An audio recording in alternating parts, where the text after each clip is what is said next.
Welcome to the We Are VIP podcast. Each week, your host, Casey Hasten, Director of Recruiting at VIP, will bring you valuable insights from thought leaders, introduce you to incredible companies, and bring you tips for landing your dream job from our team of executive recruiters at VIP. And now, Casey Hasten. Welcome to the We Are VIP podcast, a podcast devoted to adding value to your career or candidate search, brought to you by VIP. I'm your host, Casey Hasten. I'm an executive recruiter with VIP, the director of recruiting, and your all-around hiring guru. You know, I was at a meeting this morning and was talking with like-minded people at a relationship building organization. You've heard me talk about them, Success North Dallas. And I've realized in some small conversations afterwards how truly, I'm not going to say lucky, but in a way lucky I am that I get to do what I do. And that is my goal for each and every one of you out there, is to help you find your zone of genius, your passion, so you never work another day in your life. So in order to help you do that, I've brought on another fantastic expert to share some wisdom with you today. So today on the show, I'd like to welcome John Neral, career transition coach and author of your mid-career GPS and Show Up 6 Strategies to Lead a More Energetic and Impactful Career. He helps people who are fearful of being stuck and teaches how to prepare, position, and promote. John's career started as a middle school teacher and eventually led to working at the office of the State Superintendent of Education in Washington, D.C., and for an education nonprofit. John enjoys helping people focus and take steps towards the goals important to them. To him, it's about a connection and helping people work toward the career and life they dream. So thanks for joining us today, John. Casey, it's my pleasure to be here with you today. Thank you so very much. I love your books because, you know, we've had conversations in the past, both on other podcasts, your podcast, and just one-on-ones. And, you know, just the title of your book, your mid-career GPS, speaks volumes to me. So before we dig into all of that, tell us about yourself and your career so far, and how did you get to where you wrote this book? Well, I was a kid growing up, Casey. I wanted to be a meteorologist. I wanted to be the person who sat on TV and gave you the weather and got it right about half of the time and had this wonderful TV career. And life didn't really turn out that way, but that's okay because I loved my career in education. And when I realized that I wanted to get out of teaching in the classroom, my mid-career pivot, if you will, was actually going to work with teachers and adult learners and helping them be better instructional specialists. And so that's what really brought me to the District of Columbia, where I managed 21 instructional coaches across 13 middle schools. And that coaching background and experience was something which has really stayed with me ever since. It's being in that supportive, helper, nurturing kind of role. And what I get to do now with the people I work with every day is really help them find the job they love or love the job they have. One of the reasons why you and I connected too is the fact that we realize that when you're truly happy in your work, you don't really work. You really fulfill that passion and that mission and everything. So, you know, to coin the phrase, all work and no play makes Johnny a dull boy. So I will tell you that I am actively submitting an application to be on Press Your Luck because I'm a huge game show enthusiast. And I'm also a professional bowler, and I still actively compete on the PBA regional tour. You told me a story about that. Number one, I love that show, Press Your Luck. Oh, isn't it great? Yeah. Yes. Elizabeth does such a great job hosting. But I watched the old school. Oh, Peter Tamarkin. Yeah. So, yeah. And then, but also you shared a bowling story with me. Who did you bowl with that we both knew? So I think the story was I did a pilot for TV Land called Make My Day. It was a hidden camera reality show. And I did a scene where me and one of my nearest and dearest friends, Ken, were hustled by soprano star Vinnie Pastore. And there was the subject of the show, and we had to intentionally throw this match so the subject could win $500. Oh my goodness. It was crazy. In fact, in the production of it all, they were like, if we ask you to get 6, can you get 6? I'm like, look, I can miss the head pin. I can't promise anything else after that. So we got to bowl intentionally not great on TV And it was fun. Every now and then that episode still kind of pops up, which is really cool. That is so interesting. I mean, how do you get on a pilot for a TV show bowling? Well, it really helps when you're on a game show the year before that is done by the same production company. So Ken and I, along with another friend of ours, Bobby, we were on the game show Chain Reaction on the Game Show Network. It was like 2006, 2007. And Embassy Row was the production company, which is headed by Michael Davies, who is now the executive producer for Jeopardy! And so they were doing this show and they had this subject and they knew that the guy was a bowler. And so they went through their database and they remembered us as being professional bowlers. And out of the blue, one day we got a call saying, would you be willing to do this pilot? And so we did.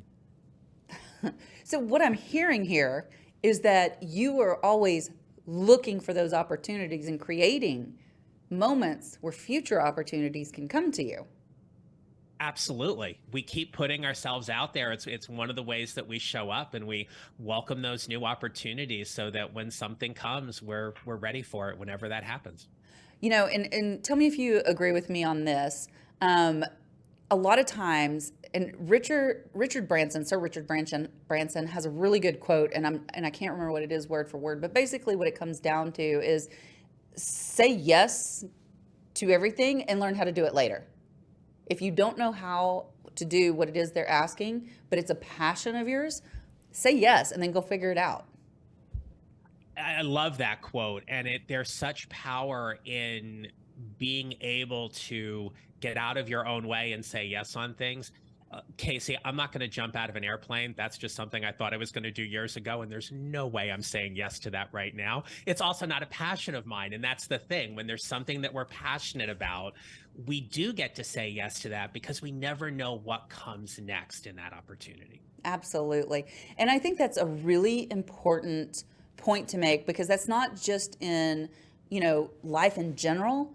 I mean, it also applies to your career. There have been times where I've been taken so far out of my comfort zone, but had I not said yes, I wouldn't be where I am today. And I can give you two prime examples, but the most recent one was switching from one recruiting company to my current recruiting company, which is VIP.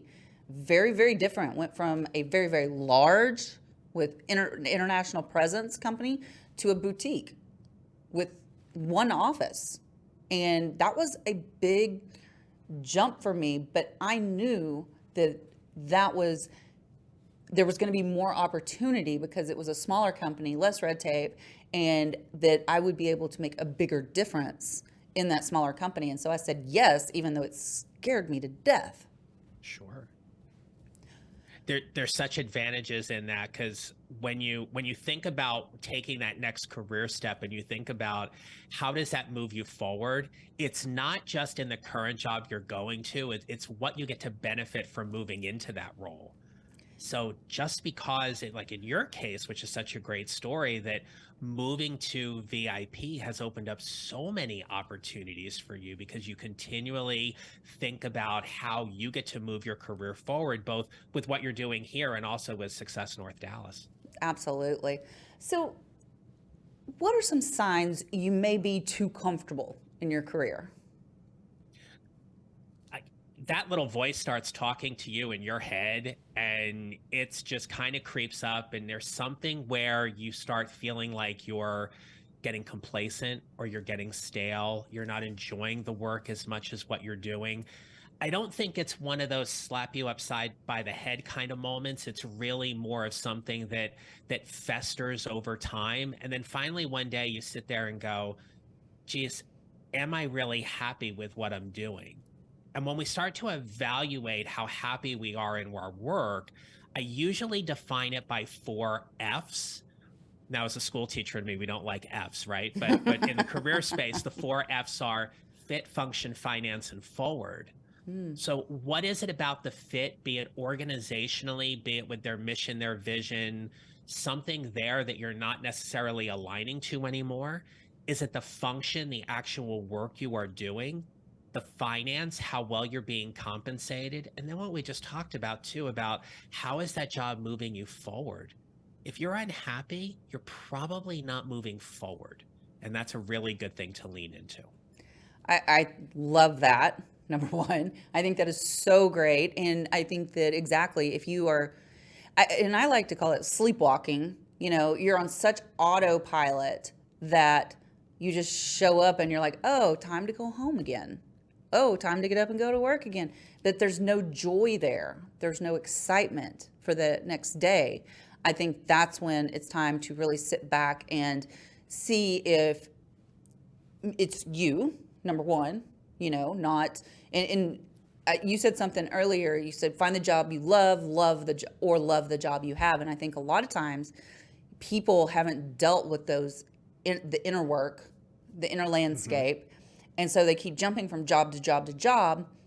But the only thing that changes is the job, right? It's not, that person's not changing. The same problems are following them from job to job to job. So until you really get, okay with yourself, I don't think that you're going to find that just getting a new job is going to fix the problem. You're so right. And additionally, as you talked about doing that inner work, and one of the things, and I see this a lot on LinkedIn, but even in terms of conversations I have when I'm either talking to prospective clients or even working with clients, really listen to what you're saying. So I'll hear things like, I just want to be valued. Yeah, who doesn't? Right? I want to make a bigger impact. Yeah, with what? Especially right now at the beginning of the year where a lot of companies are going through their performance appraisal process. When I coach my clients on getting ready for their performance appraisal, what I want to know from them is, what was it they did that matters to the company? How can you attach a metric, a data point, something of significance that says, as a result of my work, this is what we got? We need to start having better conversations with ourselves and with other people around the value we bring every day, that we have a way to make it tangible and relatable and important. Because if we're not, then that's another thing that leads to the workplace dissatisfaction or unhappiness. And it's also where your leadership probably is not going to go to bat for you. Oh, that's a really good point because, yeah, I think in having that leadership that does go to bat for you can make all the difference in the world. So we talked about the sleepwalking right now, but I want to look at the other side of the spectrum. Let's say that we are showing up. How do you define showing up? I define showing up based on 6 key strategies. And those 6 strategies are setting ground rules, having intentional conversations, owning where you are, welcoming new opportunities, using your genius, and protecting and promoting your brand. And the reason I came up with these 6 strategies in this particular way was that I took a look at how showing up looked for me, both personally and professionally. But as I was navigating through my career and also starting my coaching practice, people would come and they would say, John, I just need to show up differently. And I'd be like, what does that look like? We need to get clarity around what showing up means, because you may show up a little differently than I do, and that's fine. That's what makes us unique. That's part of our genius in the scope of things. But we need to be really clear about the tangibles around how we show up, because that's going to impact the way we lead, how we build our businesses, how we interact with clients, we make connections. And there truly is power in how we show up. I could not agree more. So just real quick, can you go through those 6 items again real quick? Yeah. So the first one is setting ground rules. The second is having intentional conversations. The third one is owning where you are. The fourth is welcoming new opportunities. We talked about that a little earlier. Number 5 is using your genius. And 6 is protecting and promoting your brand. I love all of those, but I want to dig into laying the ground rules because I think there's a reason you put that first. Yep. And so talk to me about what maybe a ground rule might look like for you. When we set ground rules, we know how to play. And when we know how to play, we can play without reservation or we'll feel like we're walking on eggshells. So one of the things that I did as my career was progressing, especially when I was leading teams, is I would set ground rules with everybody on my team around things like what was the best way or the most comfortable way for them to communicate. Did they want me to email them or did they want me to pick up the phone? Right? Did they want me to use Slack? If Slack was around back then, right? Or did they want me to direct message them? It's these kind of things that help us understand how we play the game when it comes to work. Another example was, and this was one was really important for me in one of the organizations where I worked. I was reporting to a vice president of a company, and the company culture was such that if nobody said anything to you, you were fine. If you screwed up, they let you know immediately. And it was the kind of environment where I don't need to have my hand held, but every now and then I kind of want to know I'm doing a good job. And so I asked my VP one day as we were setting some ground rules, and I said to her, what is the one thing that I could do that would absolutely piss you off? Because I was not expecting that. Right. I want to know, right? Yeah. And she said to me, never send me to a meeting with the executive team that I find out that you've withheld information from me. Because if I find out you withheld information from me, we're going to have a problem. Wow. I said, okay, now I know how to play with her. Now she set the boundary or the ground rule for me that I know how to play with her. And she didn't say anything after that. And so I said, well, can I tell you what I need? And she went, yeah, go ahead. And I said, look, I know if I'm doing a good job, I'm not going to hear anything. Every now and then, I just could use a little check-in to let me know I'm on the right track. Are you okay with that?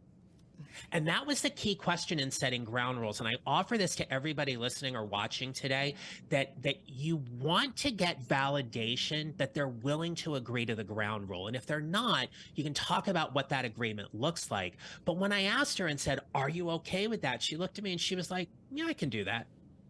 Okay, now we know how to play. And so once we know how to play, we get to play as full out as possible. And that's one of the things why I love about setting ground rules, because once we know the ground rules, we just get to play. I love so much how you frame that. It's play. You have not once called it work. No. It's play. And it truly is, if you do the things you're saying and set those ground rules ahead of time. Is it going to be peaches and cream all the time? No. But it's going to be a lot rosier having these ground rules than it would. And I can give you a perfect example at a company that I worked with, that we had an employee there. She was a top biller, and she would come in, she'd grind, and then one day she showed up, and she'd been there for like 6 years. One day she showed up and she said, I took another job, and blew the company away. They're like, why? We thought you were happy. And she goes, why did you think I was happy? I never told you I was happy. I wanted a promotion. I didn't want to just sit here and be this salesperson. I wanted to be a director, lead a team. And how did you not know this? And they're like, we honestly did not know this. You never told us this. And she's like, well, it's a natural progression. You should have known. No, we thought you were happy grinding because that's what you came in and did every day. And so after that, the company had a real change of heart and called all their people in and asked them, they're like, what is it you want to do? We want to know what your dreams, your aspirations are. We can't help you if we don't know. And they accepted ownership for not asking the question sooner. And they said, and even if that dream takes you somewhere else, we will help you get there because we want you to be happy and successful. And I was like, wow, that is a great company. Yeah. There's such power in asking questions that we get out of our own way. Sometimes we think, well, it's obvious. I know what the answer is. But until we ask, we don't really know. Yeah. I remember working for DC Public Schools, and I had a team of 21 instructional coaches across 13 middle schools. And I set the ground rules for them for what they could expect when I went into their building in the first month. I said, I want you to show me your school. I'm going to ask a lot of questions, but I'm not going to talk a whole lot. I'm going to listen. I'm going to take notes. And then what's going to happen is you and I are going to sit down and we're going to put a plan together. What I found out at the end of that year, so many of them came back to me and said, John, we heard that over and over and over again. You were the only one who showed us how to do it. You were the only one that executed on everything that you promised. Wow. Because when we set the ground rules, we know how to play.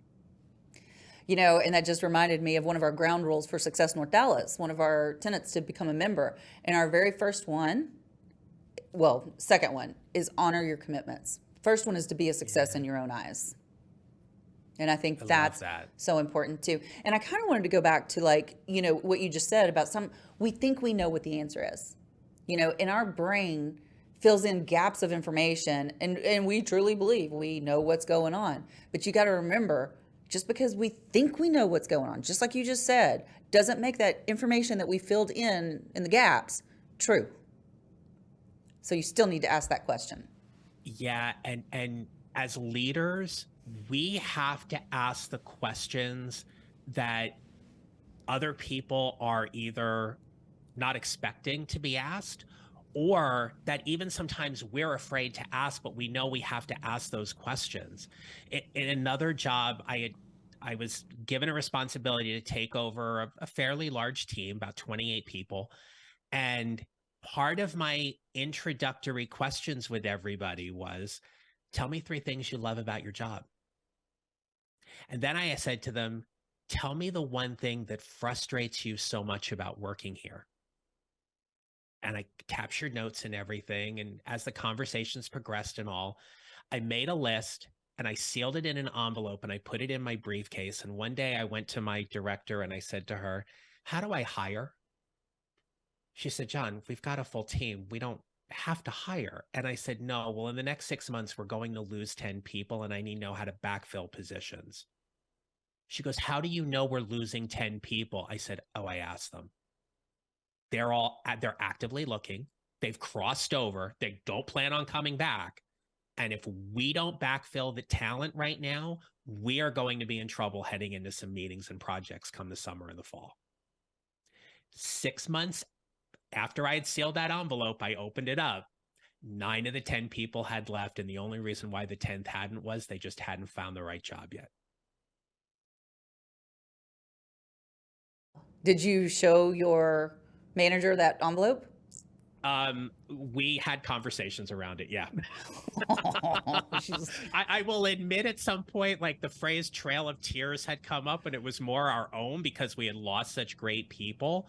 But it was just, you know, it was a great organization in many ways. But, you know, sometimes, like many organizations, there was a lot of churn and burn. And that's what was happening. And we had to put a stop to it. And that was one of the first initial goals I had as part of that team. I want to kind of go back to the showing up piece for just a second, because I really think this is important, because you hear about all this quiet quitting and what's the new term they have? There's do you think about the Great Resignation? Nope, there's one after that. It's the Great Resignation, quiet quitting, and then there's another one. And I can't remember what the third one is that's trending right now. I can't either. But I mean, basically it's people just, I think it's just people not being happy right now, right? I think that's really what it boils down to. We've gone through a lot over the last couple of years. So how important is showing up, especially for yourself, during times when you might feel the most lost? It's such a great question because it's going to happen to everybody. At some point in time, I call it a mid-career moment, but it can certainly happen in other places where you just find yourself going into work and you're absolutely lost, right? Part of showing up in that O is about owning where you are. And it really is about sitting with it. And it's okay to say, I don't like my job right now. I don't like my boss. I don't like how I'm being paid. Owning where you are is simply acknowledging the emotions or the feelings that are going on inside. Thoughts create feelings, feelings create actions, actions create results. You can change the thought. You can be grateful for the job you have because it allows you to pay your bills and everything else that you do with your money. And you can still not like your job. You can change the thought and say, hey, I'm grateful for my job and I'm open to whatever next is coming, whether it be applying on a job board or through my network, or I just happen to see a job one day and on a whim, I start inquiring about it. We have to acknowledge exactly what we're feeling, because without the ownership piece and truly owning where we are, we can't welcome the new opportunities that come from that. Ownership is so key. You know, one of the things, I can't remember if I shared this with you or not, you know, I'm an avid journaler, and I journal every morning as part of my morning routine. And one of the first things I do, well, first, gratitude. It's hard to have a bad day if you start your day with gratitude. So true. And the second thing I do is I write down, how do I feel? And I'm very careful and intentional with what I write down, because I know it's going to set the tone for the day. But having said that, if I am truly sad or mad or just not feeling right, I will write that down. And then, kind of like you said, owning it, I will work, if I choose to that day, to shift that energy in a different direction. But you got to know where you're starting from. So I agree with everything you just said. That is so important. Why do you think it is so common for mid-career professionals to stick with a job for so long? Me being one of them, even when they aren't happy. Safety. It's we know, you know, we can pick our own poison. We know what we have. We're unsure of what's on the other side. Part of where I see a lot of mid-career professionals stay, and admittedly it was me too, was that we get overwhelmed. For a lot of mid-career professionals who are raising families while at the same time taking care of aging parents, throwing a job search in the mix or finding a new job is something that just gets added to the plate, and the brain takes them to a place where it's going to take so much time, and I haven't updated my resume, and I haven't been networking, and oh my gosh, the last time I interviewed for a job was 9 years ago, and how am I going to do that? And that's when the overwhelm just starts to creep in. Again, own where you are. And part about building that GPS to whatever is next, be it finding the job you love or loving the job you have, is about systematically putting things in place that one step at a time ultimately starts eliminating not all of the overwhelm, because we're human, but a good chunk of the overwhelm, that you start seeing results. It could be something as simple as schedule an informational interview with somebody. Schedule a virtual coffee with someone whom you haven't had a chance to connect with in a while, and just connect. We know that through the power of networking. Absolutely. And being able to do that can just work wonders about starting to figure out how you create an exit strategy and build that runway out of there. Well, and I want to go back to something that you said about the networking. You know, I haven't networked in 9 years. No one should ever say. You know, you should always be building your network, and especially the less you need a network, that's when you should be building it, because that's when you're going to be in give mode and you're going to be actually building those true relationships, instead of, you know, only using the networking when you need something and then you're just a taker. That is so well said. I could not agree with you more on that, right? Because we get comfortable and complacent in jobs. We get caught up in the day-to-day and the work and everything that we're doing. And part of that needs to be, we still need to be intentionally networking inside and outside of your organization. I think if I had to pick one subject to preach on, couldn't talk about anything else, it would be the power of networking. I am living proof of it. You're living proof of it. And it is so, so important that you network. So, John, we are almost out of time. Okay. And I've got to save a few minutes for our VIP questions. Are you ready? Sure. I'm ready. Okay. I'm going to be super curious to see how you answer these. So, and I'm going to be, especially this first one. If you were chosen to be one of the first colonists on Mars, what 3 things or people would you take with you?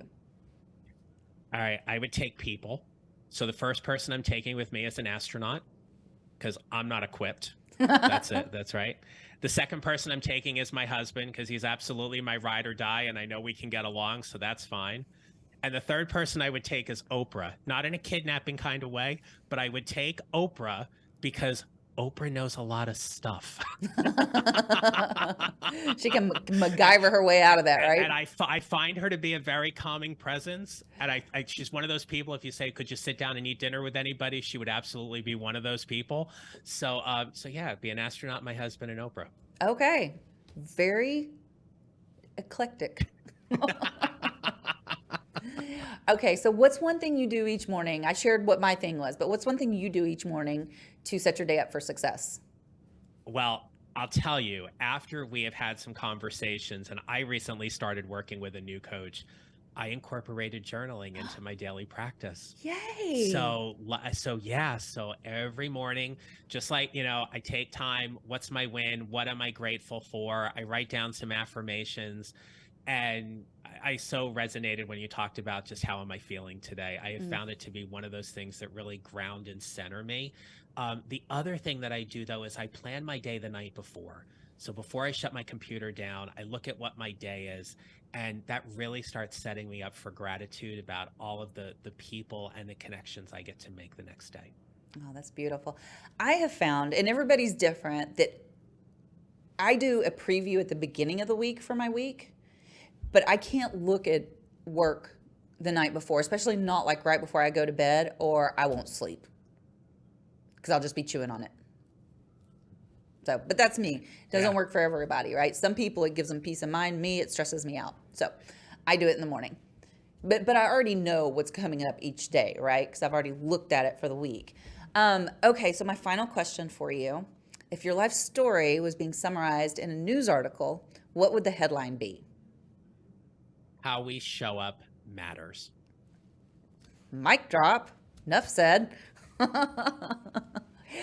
How do people find you? Thank you so much for that. So people can find me on my website at johnneral.com. Certainly connect with me on LinkedIn. I'd love to hear that you listen to or watch this podcast and we connect that way. And also you can find me with my podcast, the Mid-Career GPS podcast. You can find it wherever you listen. And Casey, our conversation on my show will be dropping really soon, too. I was going to ask about that. I didn't think I'd seen it. So that's awesome. It's not out yet. It'll be coming out next month. And I really appreciate our time together and having a chance to flip the mic today. So thank you. Absolutely. That's what this podcast world is about, right? Absolutely. All right. Well, John, thank you so much for your time today. I've loved this conversation. I hope that we have many, many more. But for now, I just have one last thing to say to you. You are a VIP. I am honored. Thank you so very, very much. And thank you to you and your team for all your help. I really appreciate it. And that's a wrap for today. Join us next week here on the We Are VIP podcast. We'd love to know how we can help you be a VIP. To find out more, log on to wearevip.com.